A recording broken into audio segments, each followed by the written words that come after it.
Greetings, greetings, greetings, Royal family. Welcome back to another episode of the Royal Culture Podcast. Thanks for clicking on the video. So you guys should have read the title. Gayle King, huh? So she's in the news again. So Gayle King says that she has moved on. She's moved on. How nice for her, right? She should be so happy. So she sat down recently with Oprah. Oprah's on this tour, I guess a speech tour of some sort. So she was in Denver, so she decided to bring out her gal pal, Gayle. And Gayle sat down with her bestie, Oprah, to discuss how she has moved on from all the backlash that she has recently received. As you should all know, she was heavily criticized for her line of questioning during her interview with Lisa Leslie. You guys should know the story. She asked Lisa Leslie some questions about Kobe Bryant and his trial several years ago.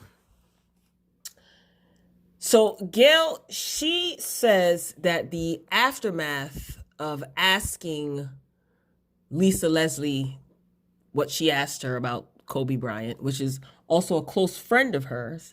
Lisa Leslie and Kobe Bryant were close friends. Gayle says that the aftermath that she received after this interview was very painful. It's painful for Gayle. For her, it was painful. She goes on to say, I've moved on. She said, is there a scab? Yeah, but I have moved on. She went on to say, I put on my game face and my big girl pants because I never lost sight of who I was, what I believe I am, and my intention. I've never lost sight of that, but it certainly was a learning curve and it was very painful. Now, after she did this interview with Lisa Leslie, CBS promoted a clip of the interview when she was asking Lisa Leslie, about Kobe Bryant and his past. And this prompted Gayle to go onto social media. I think she went onto Instagram Live, and she said that she was totally blindsided and that the interview was out of context. And she encouraged everyone to watch the interview in its entirety because it was a wide-ranging interview. And as you all know, after that clip surfaced, Snoop Dogg, 50 Cent, and a whole bunch of other people who were still mourning Kobe Bryant's passing. Snoop Dogg in particular, he went onto social media and he posted a video addressing Gayle directly about her insensitivity toward the Bryant family. So he felt that he was sticking up for his friend, and he was also sticking up for Kobe Bryant's children and his wife. Snoop's comments received backlash. He got criticized, and his comments were taken as a threat against Gayle King. And Gayle King felt threatened. She was upset.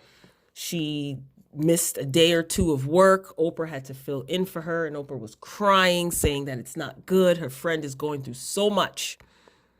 Now, recently, after all of this, but recently, Snoop was on Jada Pinkett Smith's Red Table Talk. And he did a good job expressing his intentions, expressing his feelings.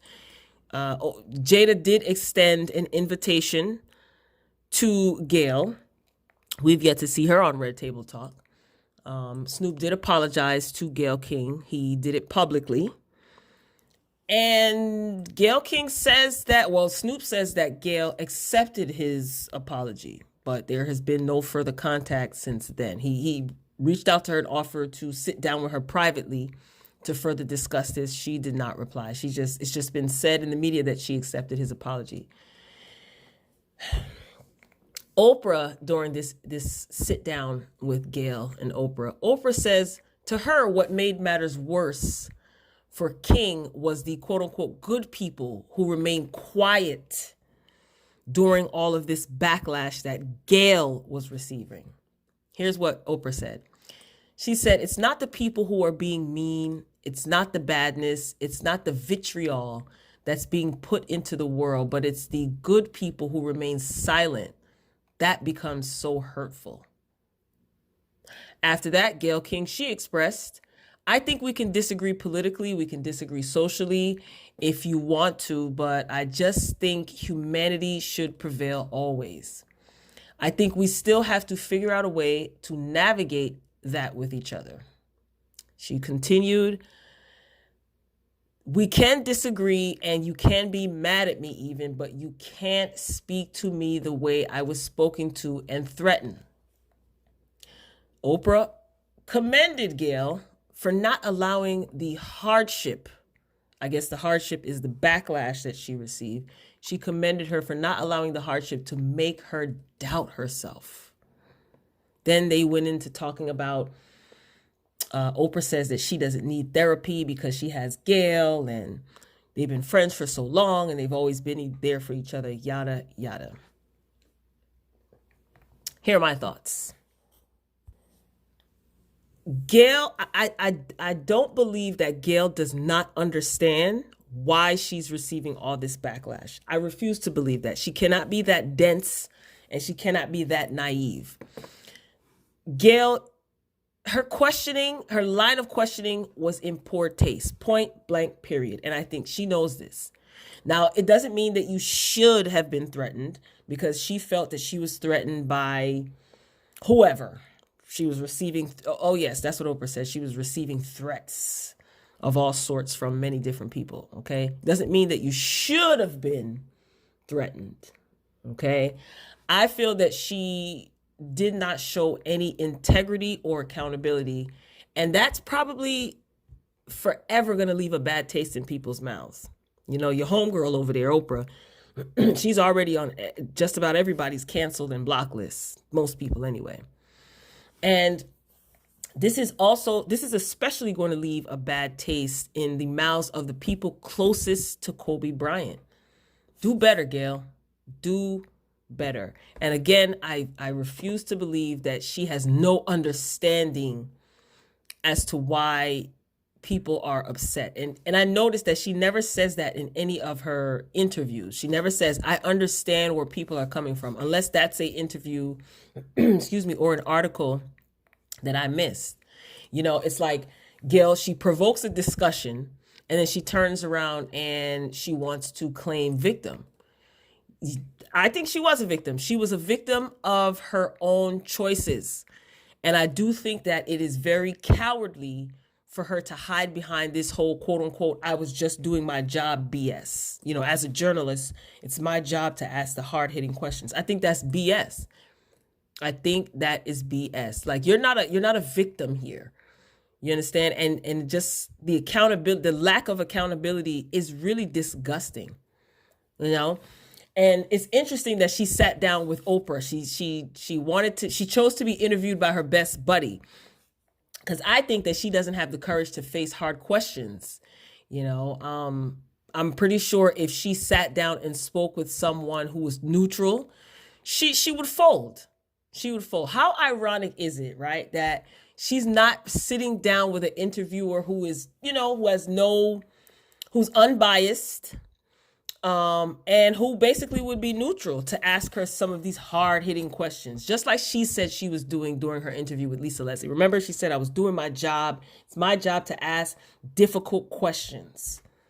So why didn't you, okay, she doesn't have to go on Red Table Talk. But why is it that every time I hear her talking, she's often talking about her being the victim? She threw CBS under the bus. Oh, it was editing. They just took a clip. It was edited poorly. There was nothing edited poorly, Gayle. You asked what you asked. You insinuated what you insinuated. You tried to kind of force your opinion on Lisa Leslie, who again is a close friend of Kobe Bryant. So she is also mourning the loss of one of her best friends. Insensitive.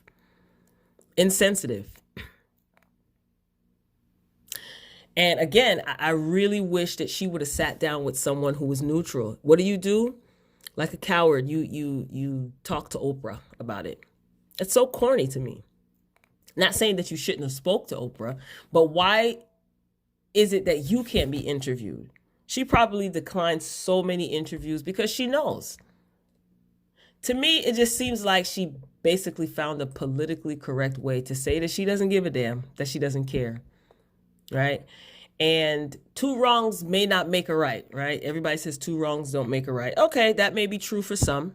However, one would be very naive, in my opinion, to think that if you put out disrespect, or if you do something and it's disrespectful to people, or someone feels disrespected by your actions, it would be very naive of you to think that if you put that out, that disrespect out, you won't be met with the same energy. Like, two wrongs may not make a right, but let's be realistic. If you are disrespectful towards someone, they're going to return the favor. I think Gayle needs to grow up. Granted, she's in her 60s, I guess, or however old she is. But Gayle, grow up. You are sitting on your public platform and you are saying you've moved on. Okay, that may be true. But what about the people that you hurt? Or what about the people who find this extremely offensive? You move on without an apology, without acknowledging that may have been in poor taste. Your line of questioning may have been out of line given the time of Kobe Bryant's passing, or at all. You should have just never even asked his friend that at all. Now, we still don't know if she has apologized to the Bryant family. Maybe she did in secret. Who knows? But I doubt it. So this was just corny to me. I think that this was she just tried to take the easy way out. But again, I think that Gayle has left a bad taste in a lot of people's mouths. And good luck, Gayle. I mean, I'm pretty sure you'll still get contracts renewed. You'll still get money. But I wonder, when all of those big wigs have no more use for you and you want to come back home, I wonder if you'll be received by your people. Take a look in the mirror, Gayle. Grow up. Royal family, let me know what you think. If you enjoyed the commentary, please hit the like button. I greatly appreciate it. We can respectfully disagree. Just share your comments. I don't mind. You may not agree with anything that I said, but again, we can disagree respectfully. So get down in the comments. I would love to hear your thoughts. This is probably going to be the very last time that I even discuss this particular topic, because it is very evident to me, in my opinion, that Gayle doesn't give a damn. So guess what, Gayle? You don't give a damn. You're going to be met with that same energy. Keep that in mind. So Royal family, thank you for listening to another episode of the Royal Culture Podcast. Until next time, peace.